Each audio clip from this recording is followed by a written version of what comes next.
안녕하세요. 반갑습니다. 하나님의 두 나라 국민으로 살아가기 네 번째 시간에 함께 하시는 여러분들 진심으로 환영합니다. 우리가 오늘은 사장 구약시대에 대해서 함께 살펴보는 시간을 가져보려고 합니다.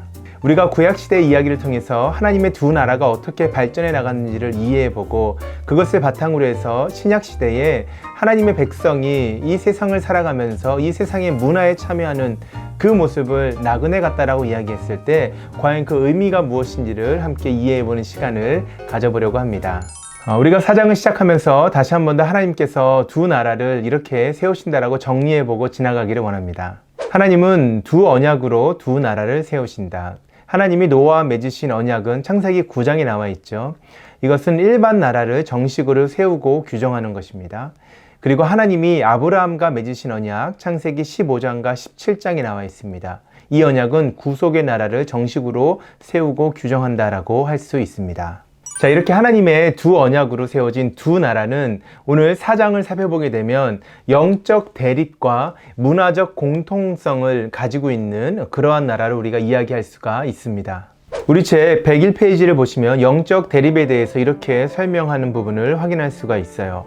삶에서 본질적이고 가장 중요한 일들이 문제가 될 때 여자와 연합한 사람들은 뱀과 연합한 사람들과 서로 대적하는 원수 사이다. 여자와 연합한 사람들은 뱀과 연합한 사람들과는 다른 것을 믿고 다른 주인을 섬기며 다른 운명, 구원 혹은 정죄죠.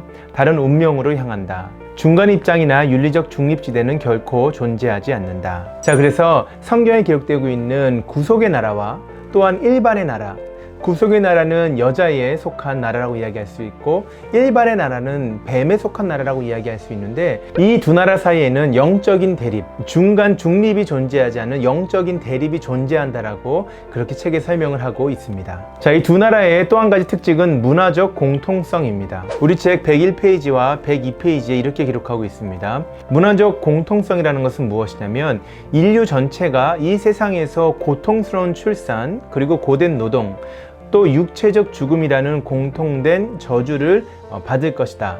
또한 인류 전체가 이 세상에서 해산, 결실 있는 노동, 일정 기간 삶의 지속이라는 공통된 복을 누릴 것이다. 성경의 역사를 보게 되면 일반 나라와 구속의 나라가 끊임없이 서로 대립하는 가운데 그러나 동시에 함께 공유하는 문화를 세워가는 그러한 모습을 우리가 확인할 수가 있습니다.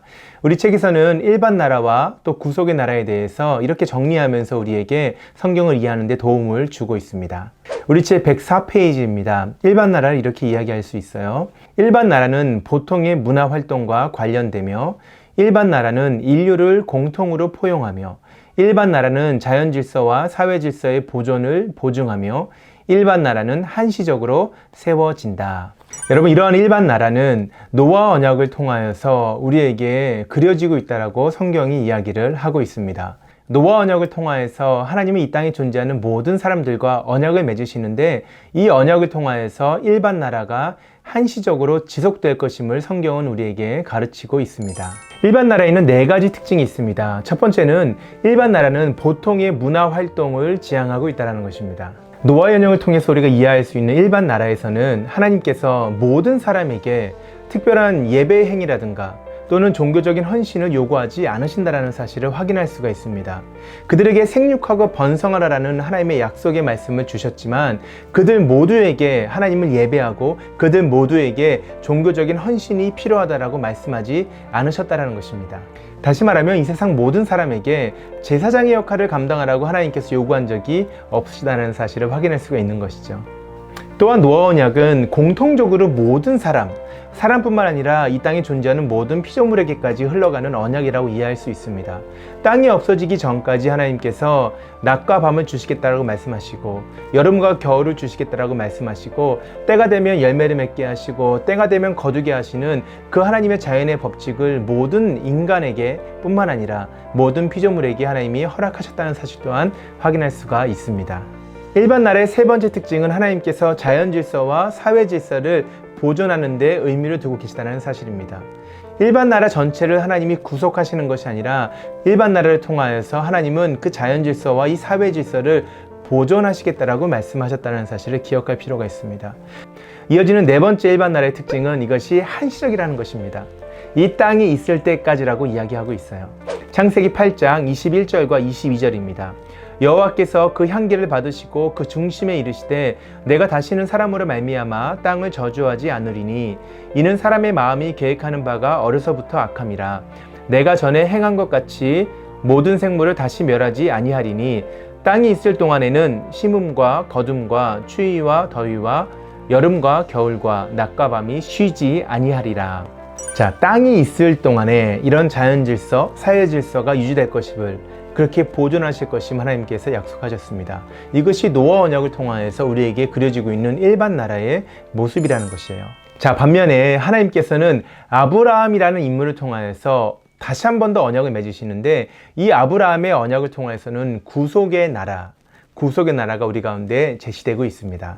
우리 책 108페이지입니다. 아브라함 언약은 종교적 믿음과 예배와 관련되며 나머지 인류와 구별되는 거룩한 백성을 포용하며 이 거룩한 백성에게 구원으로 말미암아 유익을 제공하며 항구적으로 세워진다라고 정리할 수 있습니다. 자, 그래서 아브라함의 언약은 노아 언약을 통하여 세워진 일반 나라의 모습과는 좀 차이가 있죠. 먼저는 아브라함에게 믿음을 요구하셨다는 것입니다. 종교적인 믿음과 예배가 아브라함의 언약을 통해 세워지는 구속의 나라에는 요구되고 있다는 사실을 기억해야 될 것입니다. 그리고 두 번째로는 아브라함의 언약을 통해 세워지는 구속의 나라는 거룩한 백성이라는 사실을 우리가 기억할 수 있어야 됩니다. 인류 전체가 아니라는 것입니다. 이 땅의 모든 사람이 아니라 아브라함의 언약을 통하여서 너와 너의 후손에게 하나님께서 이 언약을 통하여 세워가시는 구속의 나라를 주시겠다라고 말씀하셨다라는 것을 우리가 기억할 필요가 있습니다. 그리고 세 번째 특징으로는 하나님께서 노아의 언약을 통해 세우시는 일반 나라와는 다르게 아브라함의 언약을 통해 세우는 이 나라는 구속의 나라로 삼으셨다는 것입니다. 자연 질서와 사회 질서를 유지하기 위한 하나님의 방법이 아니라 이것을 통하여서는 하나님이 택하신 백성을 구속하시기로 하셨어요. 그래서 이 구속의 나라에 속한 사람들은 하나님 앞에서 구원을 받게 된다라고 성경이 가르치고 있습니다. 자, 그리고 마지막으로는 아브라함의 언약을 통해 세워지는 구속의 나라는 한시적인 것이 아니라 잠시 있다 없어지는 것이 아니라 영원한 항구적인 나라라는 사실을 우리가 성경을 통해서 배울 수 있는 것입니다. 성경에서는 이 아브라함의 언약을 은혜 언약이라고 이야기하기도 합니다. 이 은혜 언약이 어떻게 발전되어 나가는가가 성경에 기록된 이야기의 핵심적인 내용이라고 이야기할 수 있습니다. 우리는 아브라함 시대에 씨앗처럼 존재하던 이 은혜 언약의 모습이 예수님의 초림과 또 재림을 통하여서 완성된 하나님 나라의 모습으로 제시되고 있음을 성경에서 확인할 수가 있는 것입니다. 우리 책에서는 아브라함이 두 나라의 백성으로 살아간 일반 나라에도 속해 있고 동시에 또 구속의 나라에 속해 있는 백성으로 살아갔다라고 이야기를 하면서 이 아브라함의 모습을 통하여서 오늘 살아가는 우리의 모습을 비춰볼 수 있도록 돕고 있습니다. 그리고 한 걸음 더 나아가서는 성경에 기록되고 있는, 특별히 구약 성경에 중요하게 다뤄지고 있는 바벨론 포로기의 모습을 통하여 일반 나라인 이 땅 가운데 살아가는 우리의 모습 가운데 과연 우리가 어떻게 하나님의 나라, 구속의 나라에 속한 백성으로 살아갈 수 있는지에 대해서 제시하고 있다는 것입니다. 우리 책 123페이지와 124페이지에 이렇게 기록하고 있습니다. 바벨론에서의 타향살이에 대해서 이렇게 이야기할 수 있어요. 70년 동안 바벨론에서 나그네로 살 운명이었으며 보통의 문화생활을 수행하고 약속의 땅을 짓밟는 바로 그 민족의 평안을 구해야 할 의무가 있었다. 그러나 이스라엘 자손은 참되신 하나님께 대한 종교적 헌신에서 바벨론 사람과 여전히 구별되어야 하고 가나안 땅으로 다시 돌아가려는 소망을 붙들어야 할 의무가 있었다. 이스라엘 백성이 바벨론 포로로 살아갔다는 사실을 우리가 기억해 볼 때 그 바벨론 땅에서 이스라엘 백성은 70년이라는 정해진 시간을 살아갔다는 것입니다. 마치 우리가 이 땅 가운데 살아가는 시간과 비슷할 수 있겠죠. 그리고 온 인류가 이 땅 가운데 땅이 지속되는 동안 존재하게 되는 그 시간과 우리가 빗대어 설명할 수도 있을 것입니다. 그 70년의 시간 동안에 바벨론이라는 문화 가운데 일반 나라의 문화에 속해서 살아갔던 그 백성이 단순하게 일반 나라의 문화에만 속했던 것이 아니라 하나님의 약속의 땅이었던 가나안 땅으로 돌아가야 될 그 소망을 가지고 살아갔다라는 사실을 우리가 성경을 통해서 확인할 수가 있는 것입니다. 우리 책에서는 그 일반 나라 바벨론 땅에 살아갔던 이스라엘 백성의 모습 가운데 구속의 나라 약속의 땅 가나안 땅으로 가야 되는 소망을 붙들고 살았던 모습을 빗대어서 우리에게 이 땅을 살아가는 우리의 모습을 이야기하기를 원하는 것입니다. 자, 그러면서 우리 책에서 다니엘과 세 친구들의 이야기를 통해서 우리에게 좋은 교훈을 주고 있습니다. 125페이지입니다. 다니엘과 세 친구는 바벨론을 바벨론이 아닌 다른 무엇으로 바꾸려고 시도하지를 않았다라는 것이에요. 다니엘과 세 친구는 바벨론을 새 예루살렘으로 변모시키기 위해 노력함으로써가 아니라 바벨론을 섬김으로써 하나님을 섬겼다라고 이야기합니다. 여러분, 이것이 너무나 중요한 것입니다. 일반 나라에 속했던 바벨론의 포로기에 있었던 이스라엘 백성의 모습 가운데 우리는 다니엘과 세 친구의 모습을 생각할 수 있을 것입니다. 다니엘과 세 친구들은 그 땅에서 교육을 받았고 그 땅에서 인정을 받았고 그 땅에서 나라를 섬길 수 있는 그러한 자리에서 일을 했던 사람들이었죠. 그러나 그들이 바벨론이라는 땅 자체를 하나님의 나라로 바꾸려고 하지 않았다라는 것입니다. 바벨론의 왕을 무너뜨리고 그 가운데 하나님을 섬기는 왕을 세우고자 하지 않았다라는 것입니다. 그들이 그 땅 가운데 하나님을 섬겼던 모습은 바벨론이라는 나라를 섬김을 통하여서 그 모습 가운데 하나님을 섬기는 것을 우리가 성경에서 확인할 수 있다라는 것입니다. 다니엘과 세 친구들이 바벨론 땅 가운데서 바벨론의 문화 가운데 적응하고 바벨론의 문화 가운데 열심히 참여했던 자의 모습뿐만 아니라 또 우리 책에서는 이렇게 그들의 모습을 이야기하고 있습니다.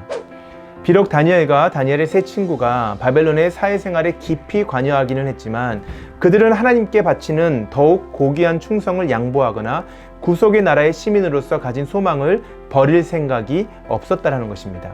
영적 대립에 대한 인식이 그들의 혈관 속에 강하게 흐르고 있었다는 것이에요.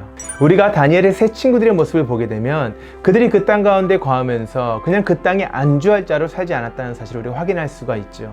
우리 책에서는 이 다니엘과 세 친구들의 모습을 통하여서 타향살이를 하고 있지만 바벨론이라는 땅 가운데서 살아가고 있지만 나그네로 살아가고 있고 거리민으로 살아가고 있지만 그 땅 가운데 속해 있는 것처럼 보이지만 그들의 삶 가운데 가장 중요한 부분, 그들의 혈관 속에 흘러가고 있는 하나님이 약속하신 땅에 대한 소망, 그 소망이 다니엘과 세 친구들의 삶 가운데 보였다라고 이야기를 하는 것입니다. 그리고 우리가 그들의 삶을 바라보면서 오늘 이 땅을 살아가는 우리의 삶의 모습을 한 번 더 생각해 보기를 원하고 있는 것이죠. 그들이 바벨론 땅 가운데서 참 열심히 살았습니다. 그러나 그 땅 가운데 속한 자로 살지 않았습니다. 그들의 삶의 중심에는 언제나 하나님이 계셨고 세상의 법보다는 하나님의 법에 먼저 순종하고 따르고자 하는 마음이 있었다는 것입니다. 강한 영적인 대립이 그들 가운데 존재했다는 것입니다. 그러나 동시에 그들은 세상의 문화 가운데, 바벨론의 문화 가운데 최선을 다하여 사회 구성원으로서의 책임과 의무를 다했다는 사실도 우리가 기억할 수 있어야 될 것입니다. 우리가 다음 시간에는 이러한 구약의 내용이 어떻게 은혜 언약 가운데서 더 성장하여서 아름다운 나무로 예수님의 삶을 통해 드러나고 있는지를 같이 나눠보는 시간을 갖도록 하겠습니다.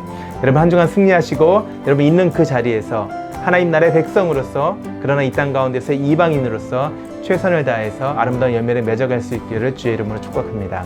다음 주에 다시 만나겠습니다.